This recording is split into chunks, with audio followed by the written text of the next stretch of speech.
Hey guys, ഇത്ര നാൾ തിരുപ്പതി പോയി വന്നിട്ടും എനിക്ക് ഇങ്ങനെയൊരു അനുഭവം എൻ്റെ ലൈഫിൽ ഉണ്ടായിട്ടില്ല. സത്യം പറയാലോ, നന്നായിട്ട് പേടിച്ചത് മാത്രമല്ല, എന്താ പറയുക, എൻ്റെ ഉറക്ക് എനിക്കൊരു വല്ലായ്മയാണ്. ഇനി ഞാൻ ഉറങ്ങിക്കഴിഞ്ഞാൽ നല്ല പണി കിട്ടും എന്ന് മനസ്സിലാക്കിയ ചില സംഭവങ്ങൾ ഈ ഒരു യാത്രയിൽ ഉണ്ടായിട്ടുണ്ട്. ഞാനെല്ലാം പറഞ്ഞുതരാം കേട്ടോ. അപ്പോൾ ഡ്രസ്സിങ് പാക്ക് ചെയ്യുന്ന ഇതാണ് കേട്ടോ. എനിക്ക് തലേന്നേ പാക്ക് ചെയ്ത് വെക്കുന്ന ഇഷ്ടമല്ല. ഞാനിപ്പോൾ ഇന്നാണ് പോകുന്നതെങ്കിൽ, ഇന്ന് ഈവനിങ്ങാണ് പോകുന്നതെങ്കിൽ, ഇന്ന് മോർണിംഗ് അല്ലെങ്കിൽ ഒരു ആഫ്റ്റർനൂൺ ആ സമയത്താകുമ്പോൾ ഞാൻ എന്താക്കുന്നു, പാക്കിങ്ങിന് നിൽക്കുള്ളൂ. അന്നേരം പെട്ടെന്നെല്ലാം സെറ്റ് ചെയ്തിട്ട് പോകാൻ പറ്റും. അല്ല, ചില കാര്യങ്ങൾ മറക്കുകയും ചെയ്യും, അത് വേറെ കാര്യം.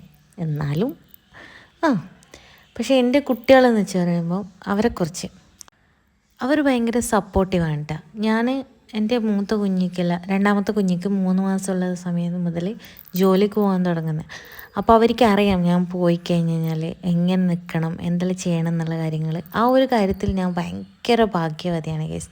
പാക്കിംഗ് എല്ലാം കഴിഞ്ഞപ്പോൾ ഭയങ്കര ക്ഷീണമായി. ഞാൻ പോയി കുളിച്ച് വന്നു. ഇന്ന് പോവേണ്ട കാര്യം വിളിച്ചിട്ട് ഫുഡ് പോലും കഴിക്കാൻ പറ്റിയില്ല. അപ്പോൾ അമ്മമ്മ കുട്ടിയൊക്കെ ഫുഡ് കഴി കൊടുക്കുന്നുണ്ടായിരുന്നു. അന്നേരം എനിക്കും കൂടി വരുത്തുന്നു.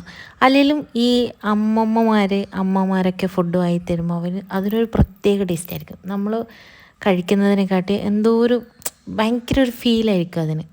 അപ്പം തന്നെ റെഡിയായി ഓട്ടോറിക്ഷയിൽ അവർക്ക് ബുക്ക് എന്തോ വാങ്ങണമെന്ന് പറഞ്ഞിട്ട് അവരെയും കൂട്ടി ഞാൻ കടയിലേക്കെല്ലാം പോയി അവർക്ക് വേണ്ട സാധനങ്ങൾ വാങ്ങിക്കൊടുത്ത്